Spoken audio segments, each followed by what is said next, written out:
The Ass Festival. At this place in Litany, however, Zarathustra could no longer control himself. He himself he himself cried out, "Yea!" louder even than the ass, and sprang into the midst of his maddened guests. "Whatever are you about, ye grown-up children?" he exclaimed, pulling up the praying ones from the ground. Alas, alas, if any one else except Zarathustra had seen you, everyone would think you the worst blasphemers of the very of the very foolishest old women.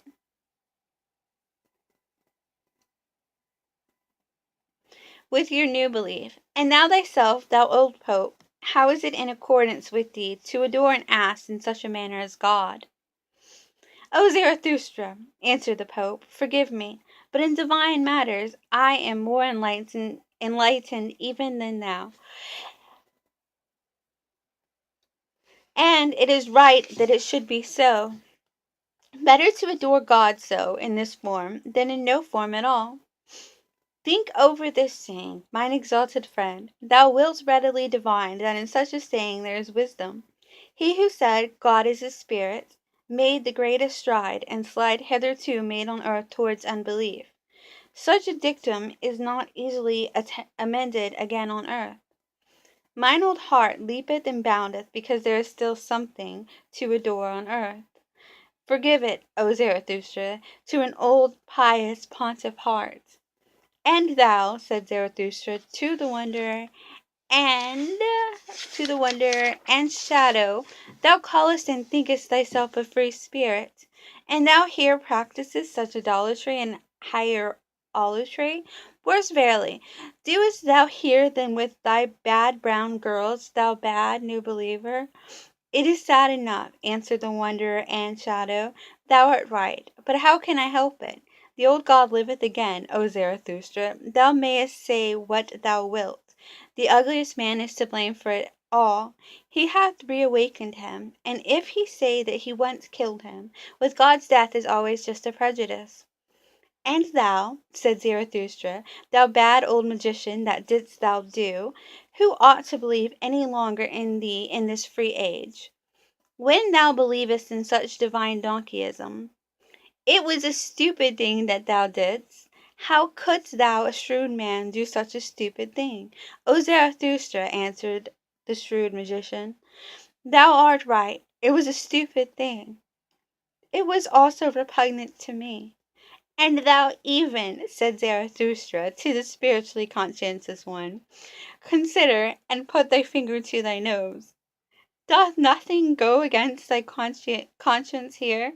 Is thy spirit not too cleanly for this praying and the fumes of those devotees? There is something therein, said the spiritually conscientious one, and put his finger to his nose. There is something in this spectacle which even doeth good to my conscience. Perhaps I dare not believe in God. Certain it is, however, that God seemeth to me most worthy of belief in this form. God is said to be eternal.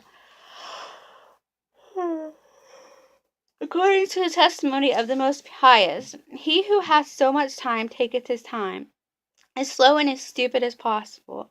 Thereby can such a one nevertheless go very far. And he who hath too much spirit might well become infatuated with stupidity and folly.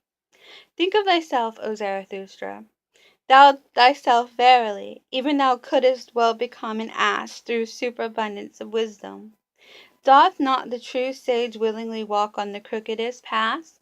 The evidence teacheth it. O Zarathustra, thine own evidence.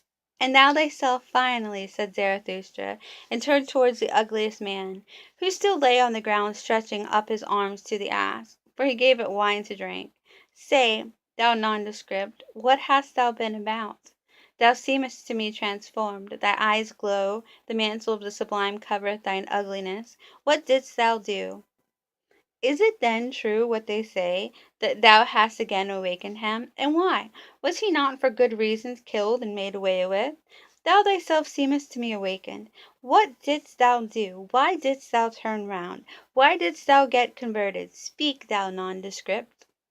O Zarathustra, answered the ugliest man, thou art a rogue. Whether he yet liveth, or again liveth, or is thoroughly dead, which of us both knoweth that best? I ask thee. One thing, however, do I know. From thyself did I learn it once. O Zarathustra, he who wanteth to kill most thoroughly laugheth. Not by wrath, but by laughter doth one kill. Thus spakest thou once. O Zarathustra, thou hidden one, thou destroyer without wrath, thou dangerous saint, thou art a rogue.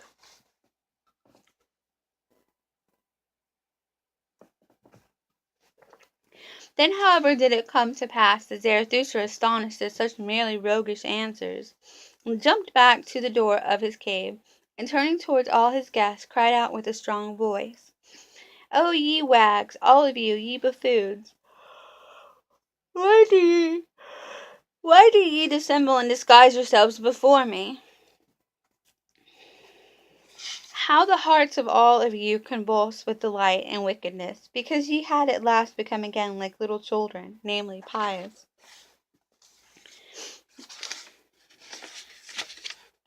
Because ye at last did again as children do, namely prayed, folded your hands and said, Good God. But now leave, I pray you, this nursery, mine own cave, where today all childishness is carried on. Cool down, here outside, your hot child wantonness and heart's tumults. To be sure, except ye become as little children, ye shall not enter into that kingdom of heaven. And Zarathustra pointed aloft with his hands. But we do not at all want to enter into the kingdom of heaven. We have become men, so we want the kingdom of earth. And once more began Zarathustra to speak. O my new friends, said he, ye strange ones, ye higher men, how well do ye now please me! Since ye have again become joyful, ye have, verily, all blossomed forth. It seemeth to me that for such flowers as you, new festivals are required. A little valiant nonsense, some divine service, and ass festival, some old joyful Zarathustra fool, some blusterer to blow your souls bright. Forget not this night and this ass festival, ye higher men. That did ye devise when with me, that do I take as a good omen. Such things only the convalescents devise. And should ye celebrate again, this ass festival, do it from love to yourselves, do it also from love to me, and in remembrance of me. Thus spake Zarathustra.